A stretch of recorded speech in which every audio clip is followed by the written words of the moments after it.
好来继续来到立法院外交国防委员会，今仔日继续一条一条来审议着军购案，但是条页针对法案的名称、甲武器的项目等等，也是真歹达成着共识。若针对着争议的条文，讲会保留来送协商。 军购案审议前，国防部长郭立雄先甲国民党立委齐卡心握手致意，验过一个开始讨论了后。昨天啊，我听到王定宇讲了一句话，他说能不能3800亿加 N 改成1.25兆减 N， 然后就讲 N， 你昨天讲的哈，我现在是正式给你 echo。 因为军购案的审查针对预算的规模甲项目难以达成共识，民进党的立委王定宇就提出一个办法，用1条2500亿来减，国民党立委嘛认为讲这当讨论。谢谢赖委员肯定我昨天提的1.25兆减 N 的概念，对外采购。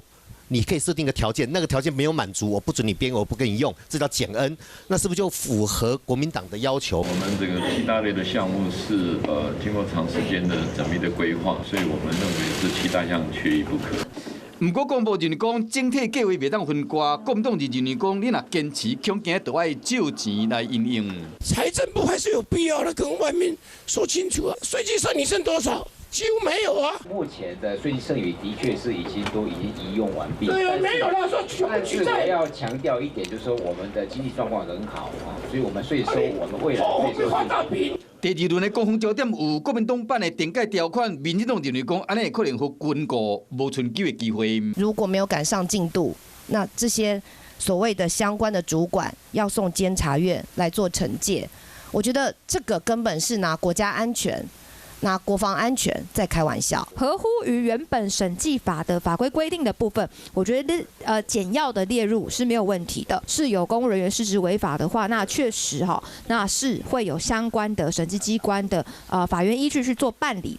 军购案的审议有争议条款，暂时保留，犹待最后条页的协商。